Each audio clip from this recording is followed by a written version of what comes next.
करेंगे last, fat necrosis. क्या होता है फैट नेक्रोसिस?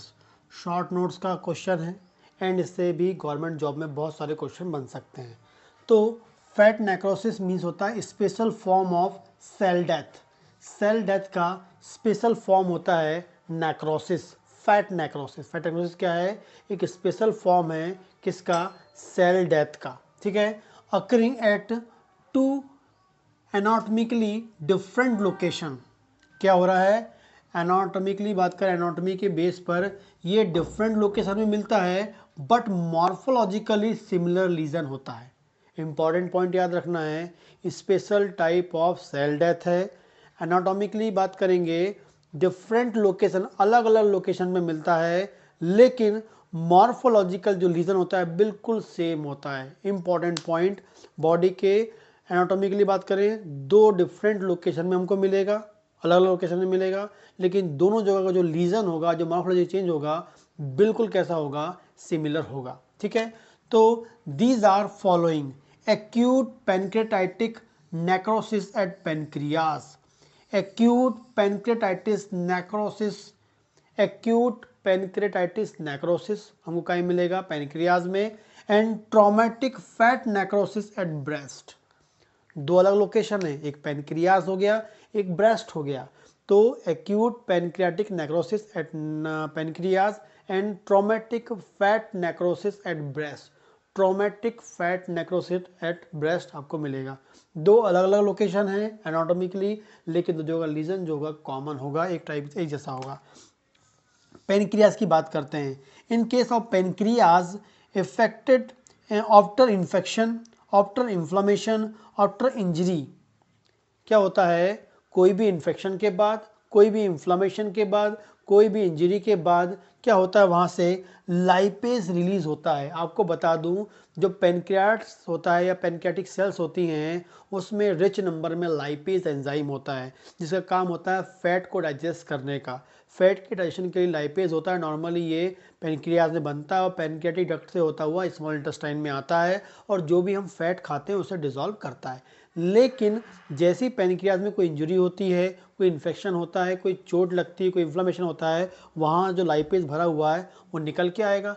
और ये जो लाइपेज है क्या करता है? Necrosis of pancreas. आपको इंपॉर्टेंट बता दूं, जो हमारा लाइपेज होगा, सॉरी जो हमारा पेनक्रियाज होगा, उस सेल के अंदर क्या है? ये लाइपेज भरा हुआ है, और ये क्या होता है? डक्ट से होता हुआ, मतलब ऐसा बाहर नहीं निकलता, वो डक्ट में रिलीज होता है और डक्ट से हमारे आपके स्मॉल इंटेस्टाइन में आता है।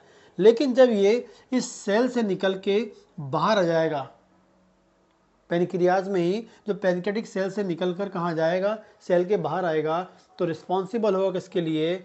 Necrosis of pancreas. ठीक है, necrosis of pancreas and fat deposit through out peritoneal cavity.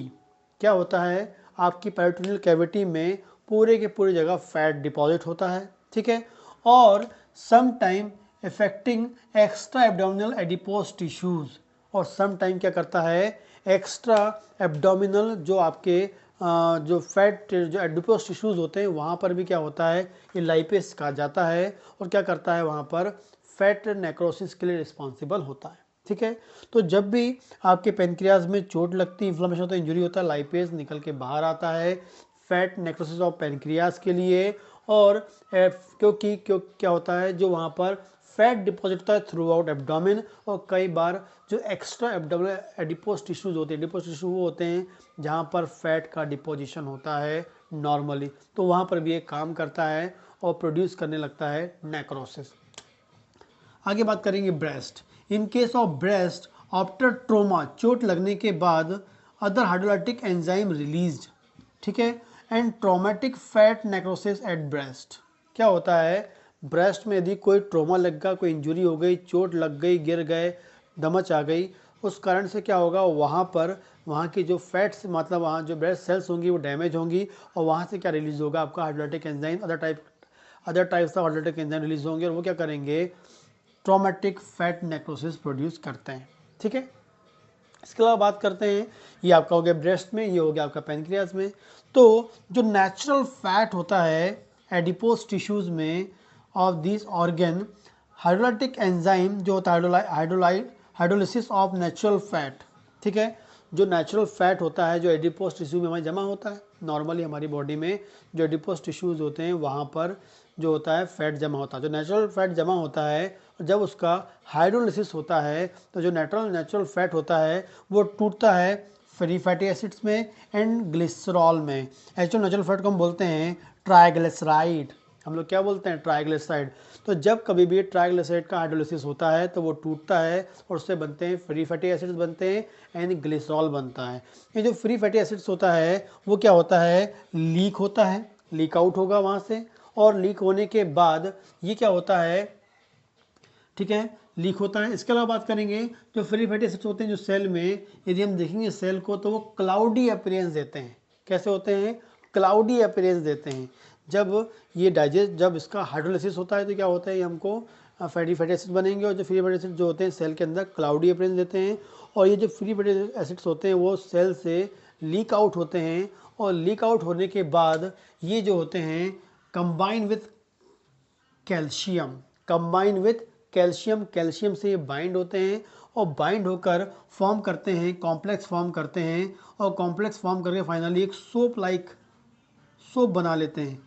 Calcium मतलब फैटी एसिड जो कॉम्प्लेक्स विथ क्या होगा, कैल्शियम है, तो एक सोप लाइक स्ट्रक्चर बन जाएगा, सोप बन जाएगा, जिसे हम बोलेंगे सफोनिफिकेशन प्रोसेस। सफोनिफिकेशन की प्रोसेस करके एक सोप फॉर्म कर लेते हैं, ठीक है। ये इम्पॉर्टेंट मैकेनिज्म होती है फैट नेक्रोसिस में। तो आपका फैटी एसिड बाहर आया, कैल्शियम से बाइंड हुआ, सफोनिफिकेशन की प्रोसेस हुई और वहाँ पर क्या हुआ, एक सोप फॉर्म हो गया। तो जब फ्री फैटी एसिड कैल्शियम से बाइंड होते हैं तो हम उसे बोलते हैं सफोनिफिकेशन की प्रोसेस, और उसमें क्या हो रहा है, एक सोप फॉर्म होता है। अगली बात करेंगे पैथोलॉजिकल चेंजेस की बात करेंगे। जब भी फैट नेक्रोसिस होती है तो ये येलोइश वाइट कलर का हमको दिखता है ऑर्गन, एंड आपको मिलेगा, आपको वाइट कलर का अपीयरेंस मिलता है, येलोइश वाइट मिलेगा, ठीक है ना। और हमें कैसा मिलेगा, येलोइश वाइट या वाइट कलर का हमको क्या मिलेगा, अपीयरेंस मिलेगा। माइक्रोस्कोप की बात करेंगे हम लोग तो क्लाउडी अपीयरेंस माइक्रोस्कोप में देखेंगे तो ड्यू टू फैटी एसिड क्या होता है, वो क्लाउडी हमको, ठीक है, धुंधलापन हमको मिलेगा, क्लाउडी अपीयरेंस मिलेगा and surrounded by inflammatory reaction. और जहाँ पर आपको सेल में क्लाउडी अपीयरेंस मिल रहा है दैट मीन्स वहाँ फ्री फैटी एसिड्स हैं, एंड वहाँ पर क्या हुआ है, फैट नेक्रोसिस हुआ है, एंड वहाँ पर बाजू में हमको क्या मिल सकता है, इन्फ्लामेशन हमको मिलेगा, ठीक है। तो जो है इसमें गवर्नमेंट जॉब में एक क्वेश्चन बन सकता है कि फैट नेक्रोसिस जो होती है डिफरेंट लोकेशन में हो रही है, सेम हो रही है, तो फैट नेक्रोसिस है, कहाँ मिलती है, पेनक्रियाज में मिलती है, एक्यूट पेनक्रियाटिक की बात करेंगे, और दूसरी बात करते हैं ब्रेस्ट में मिलती है ट्रोमा के कारण, ठीक है ना। और इसमें हमको सफोनिफिकेशन की प्रोसेस मिलती है, सोप फॉर्म होता है क्योंकि फ्री फैटी एसिड जो होता है बाइंड विथ कैल्शियम, ठीक है। तो ये कंप्लीट कॉन्सेप्ट है नेक्रोसिस का। जो 5 हमने वेरिएंट पढ़े हैं वेरी वेरी इंपॉर्टेंट हैं गवर्नमेंट जॉब से, क्लिनिकल प्रैक्टिस के हिसाब से, एंड एग्जाम को क्रैक करने के हिसाब से भी आपको ज़रूरी है।